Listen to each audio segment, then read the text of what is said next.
Okay, അപ്പോൾ ഇന്നത്തെ വീഡിയോയിൽ നമ്മൾ നോക്കാൻ പോകുന്നത് 75,000 രൂപയ്ക്ക് താഴെ നമുക്ക് ബിൽഡ് ചെയ്യാൻ പറ്റിയ 3D മോഡലിങ്ങും അല്ലെങ്കിൽ റെൻഡറിങ്ങിനും ഒരു വർക്ക് സ്റ്റേഷൻ ആയിട്ടുള്ള ഒരു PC ആണ്. അപ്പോൾ ഈ ഒരു PC ബിൽഡിന് മറ്റൊരു പ്രത്യേകത കൂടിയുണ്ട്. അതായത് നമുക്ക് സ്ട്രീമിങ്ങിനും ഗെയിമിങ്ങിനും വേണ്ടി ഈ ഒരു PC യൂസ് ചെയ്യാൻ പറ്റുന്നതാണ്. അതെങ്ങനെയാണെന്നുള്ളത് ഞാൻ ഈ ഒരു വീഡിയോയുടെ ലാസ്റ്റ് കുറച്ച് പോയിന്റ്സ് പറയും. ഈ ഒരു വീഡിയോ നിങ്ങൾ ഫുള്ള് കണ്ടാൽ മാത്രമേ നിങ്ങൾക്കത് മനസ്സിലാവത്തുള്ളൂ. അതുപോലെ തന്നെ PC ബിൽഡിന് യൂസ് ചെയ്തിട്ടുള്ള എല്ലാ പാർട്സിൻ്റെയും പ്രൈസ് ഞാൻ ട്രിവാൻഡ്രത്തുള്ള നെക്സ്റ്റൻ സിസ്റ്റംസും അതുപോലെ തന്നെ നമ്മുടെ ഇന്ത്യയിൽ ഫേമസ് ആയിട്ടുള്ള MD കമ്പ്യൂട്ടേഴ്സിൽ നിന്നിട്ടാണ് ഞാൻ എടുത്തിട്ടുള്ളത്. അപ്പോൾ എല്ലാ പ്രൊഡക്ട്സിൻ്റെയും ബൈയിങ് ലിങ്ക് ഞാൻ ഡിസ്ക്രിപ്ഷനിൽ കൊടുത്തിട്ടുണ്ടാവും, നിങ്ങൾക്ക് അവിടെ ചെക്ക് ചെയ്യാവുന്നതാണ്. സോ ആദ്യം തന്നെ നമ്മൾ ഈ ഒരു PC ബിൽഡിൽ നിന്ന് യൂസ് ചെയ്യുന്ന പ്രൊസസ്സർ എന്ന് പറയുന്നത് ഇന്റലിൻ്റെ i5 11th ജനറേഷൻ പ്രൊസസ്സറാണ്. 11400F എന്ന് പറയുന്ന ഒരു പ്രൊസസ്സറാണ്. ഇതിനകത്ത് ഇൻബിൽഡ് ഗ്രാഫിക്സ് വരുന്നില്ല.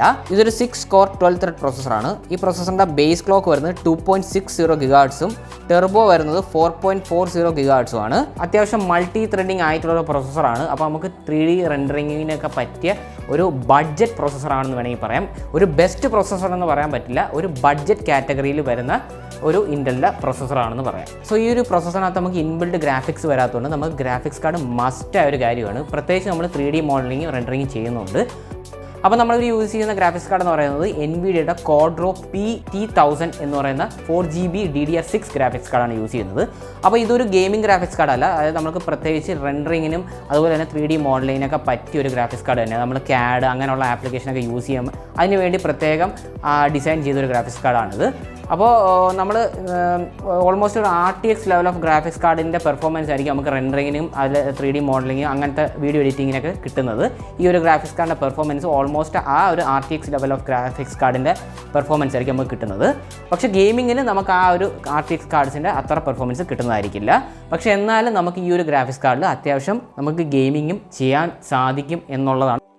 സോ അടുത്ത് നമ്മൾ ഈ ഒരു PC ബിൽഡ് യൂസ് ചെയ്യുന്ന മദർ ബോർഡ് എന്ന് പറയുന്നത് ഗിഗാബൈറ്റിൻ്റെ B560M DS3H വൈഫൈ മദർ ബോർഡാണ്. അതായത് നമുക്ക് ഇൻബിൽഡ് ആയിട്ട് ഈ ഒരു മദർ ബോർഡിൽ വൈഫൈ വരുന്നുണ്ട്. ഈ മദർ ബോർഡിൽ നമുക്ക് ഇന്റലിൻ്റെ 10th ജനറേഷനും 11th ജനറേഷൻ പ്രൊസസ്സറും സപ്പോർട്ട് ചെയ്യുന്നതാണ്. ഇതിൽ 4 RAM സ്ലോട്ട് വരുന്നുണ്ട്.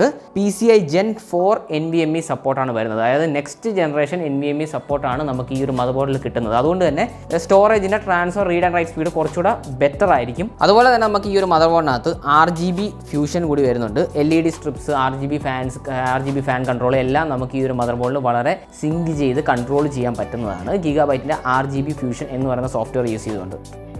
അടുത്ത നമ്മൾ റാമോട് ചൂസ് ചെയ്തിരിക്കുന്നത് ADATയുടെ 8GB റാമാണ്. 3200 MHz വരുന്ന റാമാണ്. RGB ഒന്നുമില്ല, ഹീറ്റ് സിങ്ക് ഉള്ള അത്യാവശ്യം നല്ല രീതിക്ക് ബഡ്ജറ്റിൽ വരുന്ന ഒരു റാം തന്നെയാണ്. അപ്പോൾ നമ്മളിവിടെ 2 റാം സ്റ്റിക്സ് ആണ് യൂസ് ചെയ്യുന്നത്. 8GBയുടെ 2 റാം സ്റ്റിക്സ് ആണ് യൂസ് ചെയ്യുന്നത്. ടോട്ടൽ 16GB ആണ് നമുക്കിവിടെ വേണ്ടത്. കാര്യം 8GB ജസ്റ്റ് വെറും ബേസ് ആണ്. നമുക്ക് അറ്റ്ലീസ്റ്റ് ഒരു 16GB എങ്കിലും വേണം. കുറച്ചുകൂടെ ബെറ്റർ ആണെങ്കിൽ നമുക്ക് 32GB എടുക്കുന്നതായിരിക്കും കുറച്ചുകൂടെ ബെറ്റർ. പക്ഷേ നമ്മുടെ ബഡ്ജറ്റ് കുറച്ചുകൂടെ മുകളിൽ പോകാനുള്ള ചാൻസ് ഉണ്ട്. സോ അടുത്ത് നമ്മളുടെ സ്റ്റോറേജിന് യൂസ് ചെയ്യുന്ന WD ഗ്രീനിൻ്റെ 240GBയുടെ NVMe ആണ്. ഈ ഒരു NVMeയുടെ sequential read and write speed വരുന്നത് 545 ആണ്. അത്യാവശ്യം ബഡ്ജറ്റ് സീരീസിൽ വരുന്ന ഒരു NVMe ആണ്. അതുപോലെ തന്നെ നമുക്ക് 240GB സഫീഷ്യൻ്റ് ആയിരിക്കില്ല. അതുകൊണ്ട് തന്നെ 1TBയുടെ Seagate Barracuda ഹാർഡ് ഡിസ്ക് കൂടി ഇൻക്ലൂഡ് ചെയ്യാൻ പറ്റത്തുള്ളൂ. 7200 RPM ആണ് ഈ ഒരു ഹാർഡ് ഡിസ്കിൻ്റെ സ്പീഡ് വരുന്നത്. അത്യാവശ്യം നമുക്ക് റെൻഡറിങ്ങിനും അല്ലെങ്കിൽ തന്നെ വർക്ക് സ്റ്റേഷനും ഒരു 1TBയുടെ ഹാർഡ് ഡിസ്ക് അല്ലെങ്കിൽ 1TBയുടെ സ്റ്റോറേജ് എന്തായാലും വേണ്ടി വരും. ഈ ഒരു PC ബിൽഡിന് CPU കൂളർ യൂസ് ചെയ്യുന്നത് കൂളർ മാസ്റ്ററിൻ്റെ H400 എന്ന് പറയുന്ന ഒരു CPU കൂളറാണ്. ഇതൊരു ബഡ്ജറ്റ് കാറ്റഗറിയിൽ വരുന്ന CPU കൂളറാണ്. അല്ലെങ്കിൽ നമുക്ക് ഡീപ്പ് കൂളിൻ്റെ 240 വരുന്ന ലിക്വിഡ് കൂളർ ചൂസ് ചെയ്യാവുന്നതാണ്. അപ്പോൾ കുറച്ചുകൂടെ ബഡ്ജറ്റ് കയറുന്നതായിരിക്കും. പക്ഷേ ഈ 2 കൂളർ ചൂസ് ചെയ്താലും നമ്മുടെ ബഡ്ജറ്റ് 75,000-ന് താഴെ ആയിരിക്കും നിൽക്കുന്നത്.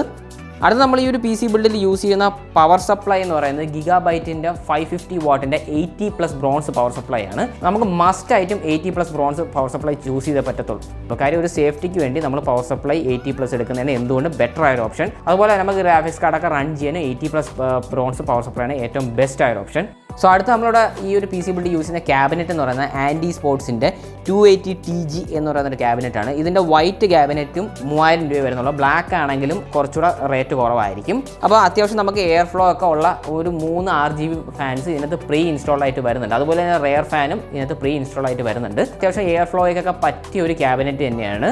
കാര്യം നമ്മളൊരു വർക്ക് സ്റ്റേഷൻ ബിൽഡ് ചെയ്യുമ്പോൾ എയർ ഫ്ലോ മസ്റ്റ് ആയ ഒരു കാര്യമാണ്. സോ ഒരു ബഡ്ജറ്റ് കാറ്റഗറിയിൽ നമുക്ക് കിട്ടാവുന്ന ഏറ്റവും ബെസ്റ്റ് ക്യാബിനറ്റ് തന്നെയാണ്. അപ്പോൾ ഈ ഒരു 75,000 രൂപയുടെ ബഡ്ജറ്റ് ബഡ്ജറ്റിൽ ഞാൻ ഒരു മോണിറ്റർ കൂടി ഇൻക്ലൂഡ് ചെയ്യാൻ നോക്കിയായിരുന്നു, പക്ഷേ അത് ഒട്ടും സാധിച്ചില്ല. കാര്യം നമ്മളെ ബഡ്ജറ്റ് ഏകദേശം ഒരു 80-85 വരെ പോകുന്നുണ്ടായിരുന്നു. ഞാൻ മാക്സിമം ട്രൈ ചെയ്തായിരുന്നു. കാര്യം അങ്ങനെ ട്രൈ ചെയ്യുമ്പോൾ നമുക്ക് പറ്റുന്ന മറ്റൊരു കുഴപ്പമെന്ന് വെച്ചാൽ നമുക്ക് നല്ല രീതിക്കുള്ള ഒരു PC ബിൽഡ് ചെയ്യാൻ പറ്റില്ല എന്നുള്ളതാണ്. അതുകൊണ്ട് നമുക്ക് ഒരു ബഡ്ജറ്റ് സീരീസിൽ നമുക്ക് നോക്കാൻ പറ്റിയ ഒരു മോണിറ്റർ എന്ന് പറയുന്നത് AOCയുടെ 24 ഇഞ്ചിന്റെ ഒരു മോണിറ്ററാണ്. ഇതൊരു 1080p 75 Hz റീഫ്രഷ് റേറ്റ് വരുന്ന മോണിറ്ററാണ്. IPS panel മോണിറ്ററാണ്. അതുപോലെ തന്നെ നമുക്ക് ഇതിനകത്ത് ഫ്രീസിംഗ് ടെക്നോളജി കൂടി കിട്ടുന്നുണ്ട്. പക്ഷേ ഈ മോണിറ്ററിനകത്ത് നമുക്ക് ഇൻബിൽഡ് സ്പീക്കേഴ്സ് ഒന്നും വരുന്നില്ല. പക്ഷേ HDMI പോർട്ടും VGA പോർട്ടും വരുന്നുണ്ട്. അണ്ടർ 10K നമുക്ക് പർച്ചേസ് ചെയ്യാൻ പറ്റിയ ഒരു ബെസ്റ്റ് IPS പാനൽ മോണിറ്റർ കൂടിയാണിത്.